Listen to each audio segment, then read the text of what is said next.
जितने लोगों को मतलब इनवाइट किया है वो हॉल भी कम पड़ गया, आपको तो ये खुले में कार्यक्रम करवाना चाहिए। ये हाल जो है, जो बुद्धिजीवी वर्ग है, जो पढ़े लिखे लोग हैं, वो तो छोटा पड़ गया ना सर। वो पढ़े लिखे लोग ही आए हैं। यहाँ ऐलान करने वाले हैं कि ये जो आजमगढ़ की धरती है, लाखों लाख लोग खुले मैदान में जुटेंगे और अपना हक लड़ के लेंगे। इसलिए एक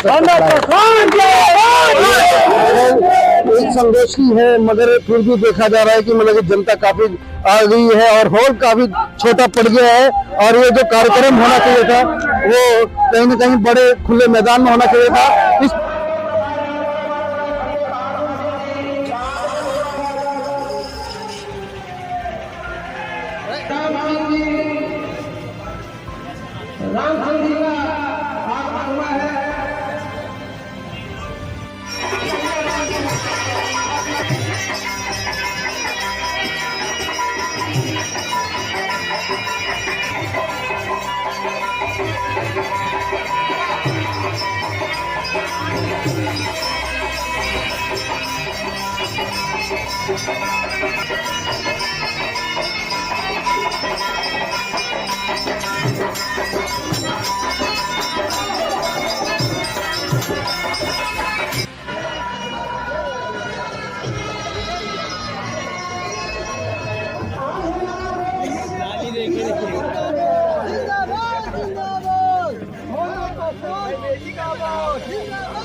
राम बहादुर जिंदाबाद जिंदाबाद जिंदाबाद, राम बहादुर जिंदाबाद जिंदाबाद जिंदाबाद, साहब अमर रहे अमर रहे, संविधान जिंदाबाद जिंदाबाद जिंदाबाद, जिंदाबाद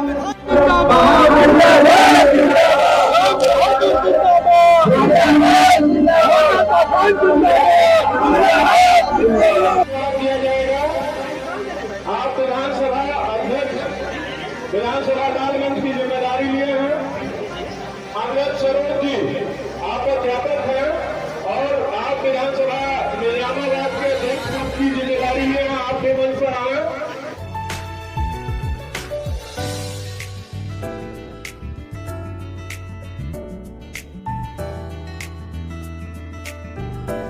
साथ में राष्ट्रीय अध्यक्ष जी बन चुके हैं हमारे साथ में भंवरनाथ पासवान जी। तो हमारे बीच में भंवरनाथ पासवान जी बन चुके हैं, जो कि आज के कार्यक्रम के बारे में क्या, आज की संगोष्ठी से क्या आपकी तरफ से निर्णय निकला, क्या समाज ने आपको मतलब आगे के लिए क्या चितलाया है? आज उत्तर प्रदेश के सरजमी पे आजमगढ़ के जो नेहरू हॉल है, उसमें इतनी अपार भीड़ हुई और उस अपार भीड़ में जो मुद्दे उठ के आए, शिक्षा का जो अधिकार खत्म हो रहा है, स्कूलें बंद हो रही हैं, निजीकरण हो रहा है, नौजवानों को नौकरी नहीं मिल रही है, वो सारे मुद्दों पर चर्चा होने के बाद ये निर्णय लिया गया कि अपने हक की लड़ाई हम स्वयं लड़ेंगे और ये समाज स्वयं खड़ा होगा सड़कों पर। तो अब हम लोग तैयार हो चुके हैं, हमारा समाज जग रहा है और हम लोग जगाने का काम भी कर रहे हैं। जो हमारा सामाजिक संगठन है, कर्मचारी अधिकारियों का संगठन है, समाज सेवियों का संगठन है, ये पूरी तरह से तैयार कर रहा पूरे भारत में। सर थोड़ा सा संगठन के बारे में हमारे दर्शकों को बताएं कि मतलब कि इसकी उत्पत्ति कब हुई है और उद्देश्य क्या है, आने वाले भविष्य में ये कहाँ तक मतलब कि ये जाने वाला है संगठन? ये मैं भारत सरकार की नौकरी में था जी, और नौकरी हमने अपने संत महापुरुषों के जो विचार है उसको पढ़ने के बाद हमने निर्णय लिया और निर्णय लिया है कि हम रिटायर्ड हो जाएंगे तो हम समाज में जा नहीं पाएंगे, इसलिए नौकरी में रहते कुछ न कर पाएँ तो नौकरी से त्याग पत्र दे दिया। 11/11/2011 को नौकरी से त्याग पत्र दिया और 12/12/2012 को डॉक्टर अंबेडकर राष्ट्रीय एकता मंच का स्थापना किया। जब हम नौकरी छोड़ के समाज के हितों में काम करना शुरू किए, जैसे हमारे संत महापुरुष, चाहे वो संत गाडगे जी हों, चाहे संत रविदास जी हों, चाहे संत कबीर हों और चाहे जो इस धरती पे बहुजन सब हमारे महापुरुष थे, उनकी विचारधाराओं को पढ़ते पढ़ते हमने ये निर्णय लिया कि हम नौकरी में एक दिन रहेंगे, रिटायर हो जाएंगे और समाज को कुछ नहीं दे पाएंगे। तो हमने सोचा कि जो हमने अब तक का अनुभव है, जो अब तक की योग्यता है, जो अब तक हम समझ पाए हैं, उसको समाज को वापस करें।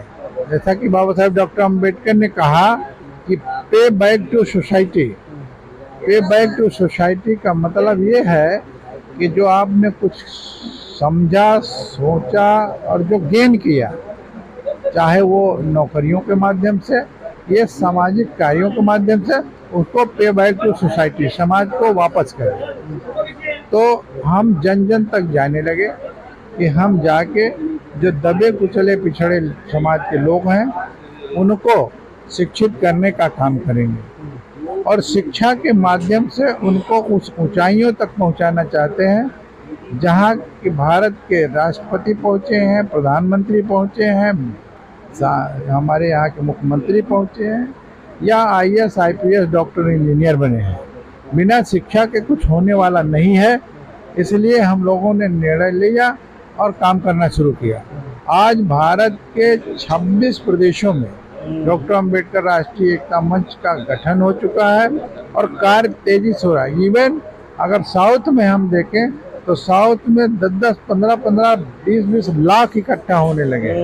जिस कड़ी में जो उत्तेजना आज आप देखा होगा, सुबह से पत्रकार साथी देखे होंगे, समाज सेवी साथी देखे होंगे कि बड़े जोश खरोश से अपने हक और हकूक़ को बचाने के लिए हमारा जो आजमगढ़ के साथी हैं और जो पूरा उत्तर प्रदेश के जो साथी यहाँ जुटे थे, उन लोगों ने निर्णय लिया कि हम अपने हक की लड़ाई खुद लड़ेंगे।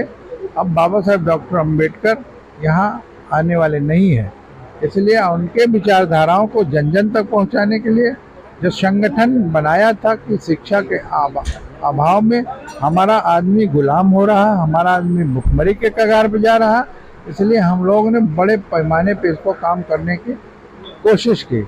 आज आपको दिखा होगा कि आजमगढ़ की धरती पे जो हाल है, नेहरू हाल है, और नेहरू हाल में लोगों को कहना था कि 1 इंच जगह नहीं बची और उसके बाद भी बाहर एक बड़ा पंडाल लगा हुआ है। उस पंडाल में भी खचाखच लोग थे और जब बाबा साहब डॉक्टर अम्बेडकर की प्रतिमा पर माल्यार्पण करने के हम लोग जा रहे थे तो लग रहा था कि हजारों लोगों की कतार चली आ रही है, बड़े पैमाने पे लोग आए।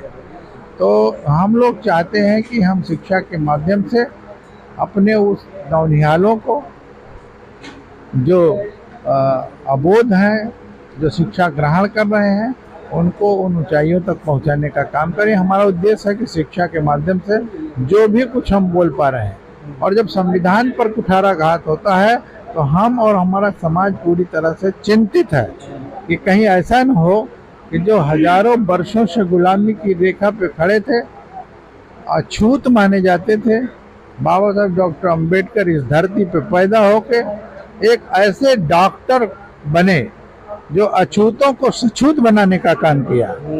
अब सब छूने को लालायित रहते हैं, सब उनके यहाँ जाके खाना खाने के लिए लालायित होते हैं। यहाँ तक कि अगर हमारा समाज का कोई भी दबा कुचला बहुजन समाज का आदमी IAS में, IPS में डॉक्टर बनता है तो वो लोग अपनी शादी करने में कोई कोताही नहीं करते, लेकिन अगर हम दबे कुचले परिवार में निवास करते हैं तो हमको अछूत आदमी कहते हैं। मगर वहीं कहीं ना कहीं बाबा साहब ने ही अपने कोटेशन में भी लिखा है, बोला भी है कि यदि मतलब कि आप सामाजिक संगठन को मजबूत कर रहे हैं तो साथ साथ में मतलब राजनीति को भी मजबूत करना ही होगा। जब तक आप संसद में नहीं पहुंचेंगे तब तक वो समाज की जो चीजें हैं, जो नीड्स हैं, वो पूरी नहीं हो सकती हैं। देखिए तो बाबा और भी कहीं संगठन काम कर रहा है कि नहीं? देखिए बाबा साहब के जो कथन था, हम लोग उसको तोड़ मरोड़ के समझने की कोशिश कर रहे हैं। बाबा साहब ने कहा था कि बगैर सामाजिक आंदोलन के राजनीति नहीं हो सकती है। लेकिन लोगों ने बाबा साहब को इंगित करते हुए कि बाबा साहब ने सत्ता की ओर अंगुली दिखाई थी। मैं नहीं मानता हूं कि बाबा साहब सत्ता की ओर अंगुली दिखाई थी। जब हम मिशन का नारा लगाते हैं कि बाबा तेरा मिशन अधूरा हम सब मिलकर करेंगे पूरा, तो उसका मतलब है कि बाबा साहब कहते हैं कि जब इस देश पे आपको कब्जा करना है तो आपको जाति विहीन समाज की स्थापना करना होगा। और जो मिशन बाबा साहब का अधूरा रह गया, जिसको बौद्ध राष्ट्र बनाने की बात बाबा साहब डॉक्टर कर रहे थे, तब उन्होंने अंगुली उठाई थी कि अगर सत्ता को पाना है तो बुद्ध को अपनाना है। बुद्ध में कोई जाति व्यवस्था नहीं है, बुद्ध की नीतियों में, उनकी विचारधाराओं में कोई जाति व्यवस्था नहीं। जाति विहीन समाज की स्थापना और जाति विहीन शोषण विहीन समाज की स्थापना की ही कल्पना बाबा साहब डॉक्टर अम्बेडकर किए थे। लेकिन हमारे लोग भटक रहे हैं। जय भीम तो करते हैं, लेकिन जय भीम का नारा से काम चलने वाला नहीं है जब तक अंबेडकर की विचारधाराओं को नहीं मानेंगे, बुद्ध के जब तक विचारधारा को नहीं समझेंगे, तब तक कल्याण होने वाला नहीं है। बहुत लोग जय भीम लगाते हैं और हमारे लोग जो भावुक लोग हैं, जो समाज में दबाए गए हैं, जब वो सांस लेने का मौका मिला संविधान के माध्यम से, तो वो जय भीम का जब नारा लगाते तो समझ जाते हैं कि हमारा वारा नियारा हो गया। लेकिन ऐसा होने वाला नहीं है जब तक बाबा साहब की विचारधाराओं को हम नहीं समझते हैं। बाबा साहब ने जाति के ऊपर काफी चिंता मतलब कि जाहिर किया था कि मतलब कि और संविधान में भी है कि मतलब कि उन्होंने जाति का कोई जिक्र ही नहीं किया है। मगर वही अगर हम बाहर देखते हैं तो बाबा साहब का टैग तो होता है, मगर कहीं ना कहीं एक जाति में मतलब कि एक संगठन को भी बांट दिया है। तो कहीं लगता नहीं कि मतलब उन संगठनों को भी जाति छोड़ करके एक संगठन के उसमें काम आना चाहिए। देखिए, सही मायने में अगर वो संगठन चलाने का उद्देश्य स्पष्ट कर दें तो निश्चित तौर पे समाज इकट्ठा हो जाएगा। संगठन में गरीबों की भलाई की बात करते हैं, अपनी बिरादरी की बात करते हैं, बिरादरी की बात करते हैं। लेकिन जो पार्टी में पहुंच गए हैं वो नाम तो बिरादरी के और समाज के करते हैं, काम पार्टी के करते हैं। इसलिए वो विरोधाभास उल्टा हो गया, उलट जाता है मामला। कि बात वो ये डर इस बात का है कि हम अभी जो बिरादरी के नाम पे संगठन चलाए, बिरादरी के नाम पे काम करे हैं, और हम जब राजनीतिक सत्ता में जगह पाते हैं तो हम बिरादरी को ही भूल जाते हैं। भूलना तब चाहिए जब एक बहुजन धारा को मजबूत करना हो, जहाँ जाति विहीन समाज की स्थापना हो, रोटी बेटी का संबंध हो। अभी भी रोटी बेटी का संबंध, इतना भी अम्बेडकरवादी बनने वाले लोग अभी भी उसी मनुवादी व्यवस्था में काम कर रहे हैं, अपने जाति में ही शादी करते हैं। हम मानते हैं कि जाति खत्म नहीं होगी, तो खत्म कौन करेगा? वो तो नहीं खत्म करेगा जो मजबूत है, जो अपने को सवर्ण कहता मजबूत, वो कैसे खत्म कर सकता है जाति? एक बीमार आदमी भी बड़े हनक से जब उसको आप पहले की प्रणाम करते हैं तो उसका सीना फूल जाता है। और एक मजबूत आदमी जो IAS IPS भी बना हुआ है, और अगर उसके जाति का नाम ले लिया जाता है तो उसके मन विचलित हो जाता है और वो शर्म के मारे झुक जाता है कि अरे हमारी जात कर दिया, हमारी जात दुत्कार दिया। और जब वो संविधान की बात करता है तो कहता है कि हमारा हक है, फंडामेंटल राइट्स है, सब कुछ है, लेकिन इतनी दम नहीं है कि अपनी जाति को वो छोड़ सके। अपना तो रहा है, सारे आडंबर को अपना रहा, लेकिन जाति नहीं छोड़ पा रहा।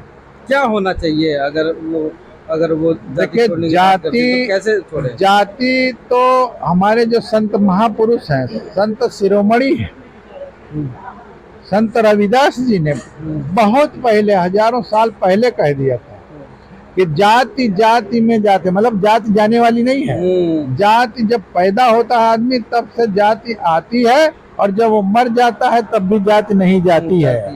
इसीलिए संत रविदास जी कहा कि जाति जाति में जाति है जस के तन के पात। जाति जाति में जात है जस के तन के पात। और रविदास मानव बन न सके तब तक जाति न जात। तो जब तक वो मानव नहीं बनेगा, जब तक वो इंसान नहीं बनेगा, जब तक वो इंसानियत के पाठ नहीं पड़ेगा, तब तक जाति के बंधन से वो बाहर नहीं निकल सकता। और ये जाति खत्म करने वाली बात नहीं। हाँ, एक सरल तरीका है कि जब हम रोटी बेटी का संबंध बनाएंगे तो वहाँ जाति समाप्त हो जाती है। जैसे उदाहरण में, अगर आप पासी के घर में शादी करते हैं और आप चमार जाति के हैं, हम चमार जाति के यहाँ शादी करते हैं, हम पासी जाति के हैं, वो धोबी के यहाँ शादी करता है, हम पासी जाति के हैं। तो इस तरह से जब शादियां होने लगेगी, रोटी बेटी का संबंध होगा, तो कभी नहीं कहेगा कि हम चमार के यहाँ जा रहे हैं, वो कहेगा कि हम समधी के यहाँ जा रहे हैं, समझे के यहाँ जा रहे हैं, हम अपने जीजा के यहाँ जा रहे हैं, हम अपने दामाद के यहाँ जा रहे हैं। वो जाति जब अपने मुंह से नहीं लेगा, तब जाके समाज की स्थापना होगी और बहुजन समाज की स्थापना होगी। तब जो है हम मनुवाद को ठोकर मार के बाहर निकालेंगे अपने घरों से। अभी हमारे माइंड में मनुवाद भरा हुआ है, हम चमार हमसे बड़ा है, हम चमार से बड़े हैं, हम धोबी से बड़े हैं, वो धानुक से बड़ा है, वो अहिर से बड़ा है, तो गडरिया से बड़ा है, तो कुर्मी से बड़ा है। और सब बड़ा होने वाले लोग एक जाति से सभी छोटे हैं, जिसको मनुवादी कहते हैं। तो अब जब आप इतना हर मंचों पे बात करते हैं कि इन मनवादियों ने हमको जातियों में बांट दिया है और 7,643 जातियों में बांट दिया, ये कहने से कोई वक्ता चूकता नहीं है। 6,743 जातियों में बांट दिया, ये मनुवादियों का चाल था। तो हम जब इतना समझ गए हैं तो हम क्यों बटे हैं चमार, पासी, धोबी, धानुक, अहिर, गडरिया, कोरी, काची में?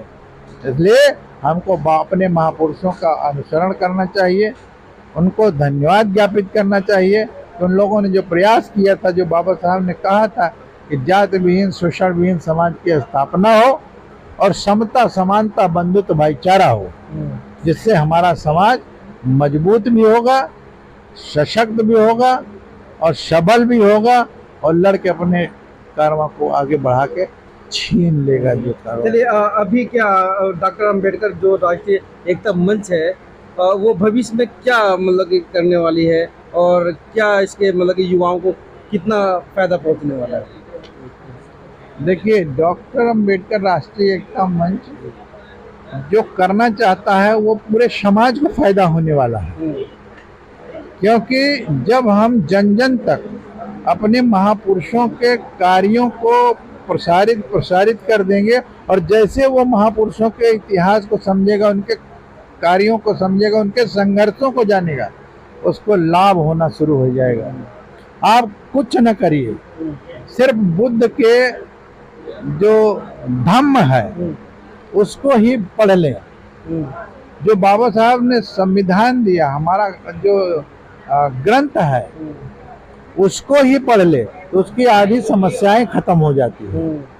इसलिए शिक्षा बहुत महत्वपूर्ण है, जिससे वो सब कुछ पा सकता है।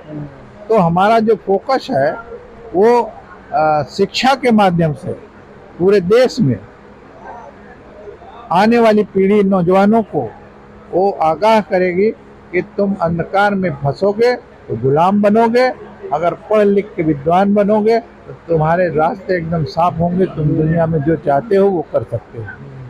ये हम कहना चलिए, चाहेंगे। चलते चलते क्या संदेश देना चाहेंगे अपने जितने भी कार्यकर्ता साथी और जितने भी बहुजन अम्बेडकराइट्स को मानने वाले जितने भी ये संगठन वाले हैं, इनको क्या संदेश देना चाहेंगे? देखिए, हमने जो हमारे पदाधिकारी हैं वहीं तक हम सीमित नहीं हैं। पीछे हमारा मंच लगा हुआ है, बैनर लगा हुआ है। बैनर के नीचे एक स्लोगन लिखा है कि भारत नहीं, दुनिया के जितने समस्त अम्बेडकरवादी हैं, बुद्धवादी हैं, वो अपना विचार और मंच साझा करें।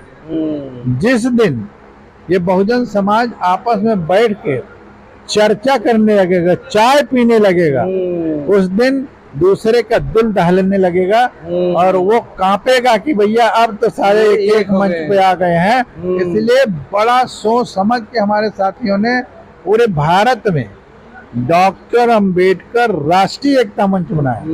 तो ये एकता मंच बनाए नहीं, कोई अंबेडकर वाहिनी बना लिया, कोई अंबेडकर मंच बना लिया, कोई ये बना लिया। ऐसे ही हमारे साथियों ने कहा नहीं, अब हमारा जो बनेगा मंच वो राष्ट्रीय स्तर पे एकता मंच बनेगा और उस राष्ट्रीय एकता मंच पे सभी का अधिकार है कि वो अपने मंच पे अपनी बात कह सके। इसलिए हम भी अपने साथियों से कहते हैं कि जहां भी आपको बुलाया जाए, जरूरी नहीं है कि मंच पर पहुंचे। इवन हम भी राष्ट्रीय अध्यक्ष हैं, तमाम 10-10, 15-15, 20-20 लाख साउथ में इकट्ठा हो रहे हैं और इतने बड़े पैमाने पर संदेशा जा रहा है कि डॉक्टर अंबेडकर राष्ट्रीय एकता मंच ने जो अपना कारवां या कदम महापुरुषों को जन जन तक, घर घर तक पहुंचाने का काम किया है, वो दिखने लगा है। और वो इसलिए दिखने लगा है कि हमने कहा कि अगर राष्ट्रीय अध्यक्ष को कोई सूचना इनवाइट करता है कि आप हमारे यहाँ आइए, तो हमारे मंच पे आइए, तो मैं कोशिश करता हूँ कि उनके मंच पे जरूर पहुंचूं। जो सामाजिक मंच है, राजनीतिक मंच नहीं, राजनीतिक मंच के लोग, जो राजनीतिक लोग हैं, वो खुद ही बकते रहते हैं कि राजनीति में कोई दुश्मन नहीं होता है। तो जब राजनीति में कोई दुश्मन नहीं होता है तो आप हमारे दोस्त कैसे हो सकते हो? कभी मनुवादी से हाथ मिलाएंगे, कभी सामंतवादियों से हाथ मिलाएंगे। तो ये हाथ मिलाने का जो आपका एक फंडा है कि राजनीति में कोई दोस्त नहीं होता है, कोई दुश्मन नहीं होता है, तो उससे समाज की जो क्षति पहुंचती, जो कुरीतियों से घिरा हुआ, जो उत्पीड़न से पीड़ित है, जहाँ छोटे छोटे बच्चियों बलात्कार हो रहा है, ऐसी परिस्थिति में उन राजनीतिक लोगों से क्यों नहीं बोल पाता है? जब उसका किसी से दोस्ती नहीं, दुश्मनी नहीं है, तो पार्लियामेंट में क्यों नहीं आवाज उठाता है? ये विपक्ष के लोग, जो बड़े धुरंधर लोग हैं, वो वहाँ पार्लियामेंट में क्यों नहीं विरोध करते हैं? विधानसभा में क्यों नहीं विरोध करते हैं कि सत्ता पक्ष को ये काम करना चाहिए? इसका मतलब है कि जो वो कहते हैं कि हमारे न कोई दोस्त होता है राजनीति में, न कोई दुश्मन होता है, तो हमारे जो समर्पित लोग हैं, जो समाज के निचले तबके के लोग हैं, वही पीड़ित हो रहे हैं, उन्हीं के साथ अत्याचार हो रहा है। जो मजबूत है उससे अपनी बेटी का ब्याह करने के लिए वो तैयार है, लेकिन जो कमजोर है उससे जूता उठवाने का, जूता मारने का काम करते हैं। आज भी वैसे देश में चल रहा है। तमाम सवालों के साथ में हमारे साथ में थे भवनलाल पासवान जी, जो कि डॉक्टर अंबेडकर राष्ट्रीय एकता मंच के राष्ट्रीय अध्यक्ष थे। काफ़ी सार्थक विचारों के साथ में, और बाबा साहब का वो कोटेशन को याद किया गया जो बाबा साहब खुद कहते थे कि जाति वो बहुमंजिलीय इमारत के समान है कि जो जिस मंजिले पे हो गया वो उसी मंजिले पे ही टंगा रह गया, बाहर आने का कोई रास्ता नहीं है। आप खुद ही जाति को बढ़ावा देते हैं जब कहते हैं कि हमारी बहन बेटी हमारे जात वाले समाज में जाएगी, हमारे उसका समाज तो नीचा है, उसकी जात तो नीची है। तो कहीं ना कहीं हम लोग कहीं ना कहीं उसमें दोषी पाए जाते हैं। चलिए बहुत बहुत धन्यवाद। आपका जो कार्यक्रम रहा बहुत सफल कार्यक्रम रहा, और थैंक यू सर। बहुत बहुत धन्यवाद आपको, आपके चैनल को हम बधाई देते हैं। आप लोग मेहनत से आवाज़ जो दबे कुचलों की है वो समाज में पहुंचाने का काम करें। धन्यवाद।